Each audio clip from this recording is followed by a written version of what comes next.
Yo, what is going on, everyone? It is TridentYT What? back again with our COD mobile video, and in today's video, Season 9 has arrived, and that means there's a ton of new content for all of us to enjoy. Now, if you've been following along with the channel, usually when a new season drops, I'll make an entirely separate video on the balance changes, the buffs, and the nerfs for each weapon.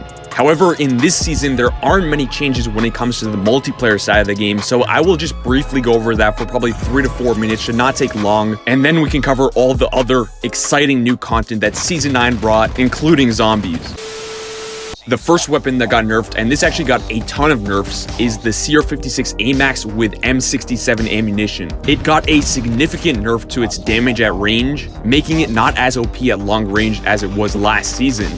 It also has a nerfed damage multiplier to the upper arms, making it a 3-shot kill in the upper arms. So now the damage profile of the SKS and the CR56 AMAX are identical. And lastly, you got slightly increased vertical recoil, which actually I did feel, so it's pretty significant in my opinion. Now, unfortunately, that is the only nerf when it comes to the multiplayer side of the game. So the Holger 26, the MX9 are still the meta in multiplayer. However, the MX9 did get nerfed only in Battle Royale, where it has less base damage, so it's going to be less strong at all ranges. And same thing with the SKS, it only got nerfed in Battle Royale, where it has a significant increase to its vertical recoil and increase to its bullet spread, making it not as accurate as it was last season. Last season, it was a laser in Battle Royale. This season, it is not. So just to recap, these are the weapons that got nerfed this season. Moving over to the buffed weapons, the M13 is the weapon that got the most significant buffs this season. The first of which is not actually that significant, it just received a very tiny increase to its ADS movement speed, basically negligible. The second buff of decreased reload speed from 3 seconds to 2.5 seconds is significant, however. Although it's only half a second decrease of reload speed, it is significant because slow reload speed impeded the M13 from being meta last season. And lastly, the M13's bullet speed got buffed by 150%. Bullet speed is the speed at which your bullets travel after you shoot them, so naturally you want to have something as high as possible, which is something that the M13 struggled in last season, but they for the most part resolved that issue this season, making the M13's time to kill really good at mid-range. Moving on over to attachment-specific buffs, the M13's heavy long barrel got a slight buff to its movement speed by 2% when using this attachment. But now we finally get to the most exciting buffs for the M13, which are to the mag attachments. So the .300 RTC 30-round reload attachment got a buff, so now it's instantly suppressed when you use this attachment, so you don't need to add an additional suppressor. It also got a buff for increased ADS speed by 5%, so the only downside to using this attachment will be minus 3% to your ADS speed, which is basically negligible. Lastly, the 40-round reload for the M13 got the same buff for making it instantly suppressed, so you don't need a suppressor when you're using this attachment, and this is on top of buffs to make the reload speed 10% faster and the movement speed 1% faster. That was all for multiplayer, and I think the 40-round reload looks like the most promising attachment for multiplayer, but for Battle Royale, they did improve the overall accuracy, so it'll be better in both multiplayer and Battle Royale. Next up is the KN44. So this actually got pretty significant buffs as well, but I wouldn't say as significant as the M13. Firstly, they did lower some of that horizontal recoil that the KN44 was known to have. They also significantly increased the hipfire bullet spread accuracy, so it's going to be easier to hipfire with at closer ranges. And they increased the damage multipliers to the arms, the chest, and the head, which doesn't improve time to kill in close range, but it does in those mid to long ranges. Lastly, attachment-specific buffs. All 3 attachments, the OBC Marksman Barrel, the OBC Ranger Barrel, and the MIP Strike Stock got reduced vertical recoil when using these attachments. The last 3 weapons to get buffed are all LMGs. The first one being the UL 736, which got its base damage buffed in its first 2 kill ranges, meaning it's going to have better damage at close range. But this does not improve the time to kill much in multiplayer. It's mainly for Battle Royale, so buff damage mainly for Battle Royale. On top of this, the UL has a very slight buff to movement speed. Same thing with ADS time, just a very minor buff, making it faster ADS speed. And you gotta keep in mind, UL 736 only has a 30-round mag for an LMG, which is very, very small.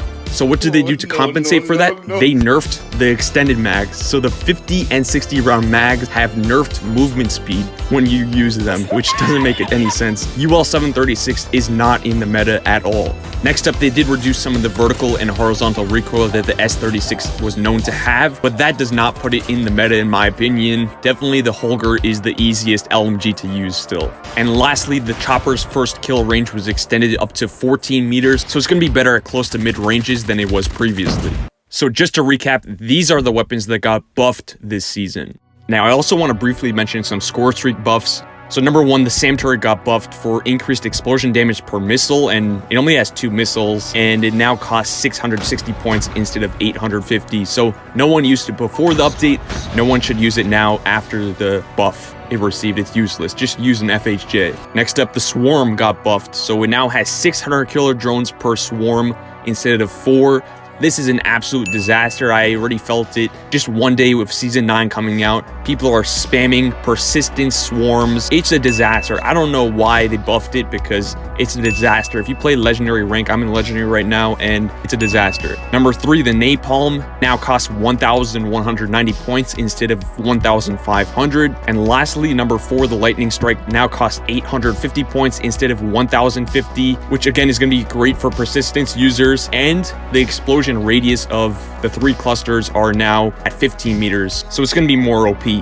Now that we've covered the balance changes, now we can cover all the new content, including zombies. So before I talk about zombies, let's go over multiplayer. So if you're on your lobby screen and you go to the bottom right, you should see featured game modes. Currently, there's a new mode called Drop Zone, where they drop a ton of care packages if you play the objective. Although it's a pub, it's really fun. If you've seen my care package video, you know I love capturing care packages. So yeah, really fun. Definitely try it out. And if you're wondering about Standoff Halloween, when is that map dropping? It's coming out on the 29th of October, so a little bit over a week from the time I'm making this. And yeah, just a really nostalgic map. I can't wait for that. Lastly, we can talk about Undead Siege or Zombies. So the structure of this mode has not changed. There are still 50 talent levels, meaning if you've maxed it out in Season 6 or Season 7, when Undead Siege was originally introduced, there is nothing to grind there. You have the max potential of your turrets, of your wrench. Nothing has changed there, and there are still 71 grindable Ether Crystal camos available. So new weapons like the Swordfish or the M13 or the crossbow, you cannot get Ether Crystal on. They have not changed that. It's unfortunate, but it is what it is. The changes that zombies did get, however, are quite a few. So they're very minor. For instance, the map has changed the positions of the base and the airdrop, and the high tier loot zones marked by the purple crystals. Those have changed, the positions have changed, and they're actually farther away from the base than they were in previous seasons. So you'll definitely need a helicopter to reach some of those airdrops and high tier loot zones. They've also changed one of the missions in Undead Siege hard mode. So on day 4 and day 5, you have these special missions to do. They kept the butcher mission, but they replaced the crystal mission with a truck mission where you have to defend a truck. So my advice for defeating this mission is to keep a constant lookout on your minimap for the big orange dots, which are the igniters, and kill those as fast as possible. Do not let them get anywhere near the truck because they deal a lot of damage. Also, you'll know that there are more diverse zombies in the earlier rounds. So there are the green zombies, the hazmat, which deal a lot of splash damage in the first round. So a little bit harder. I wouldn't say it's that hard. And speaking about diverse zombies, they did modify some of the existing elite zombies to make them deal more damage. And they added some Easter egg spots where you can enter different passcodes to get some extra loot. And I'll leave the instructions for those in the pinned comment. But that's going to go ahead and do it for the video. If you did enjoy, be sure to leave a like. Just lets me know if you want to see more of these. And I'll definitely be making a best guns list probably today. So subscribe if you're new so you don't miss that. And I'll see you in the next one. Peace.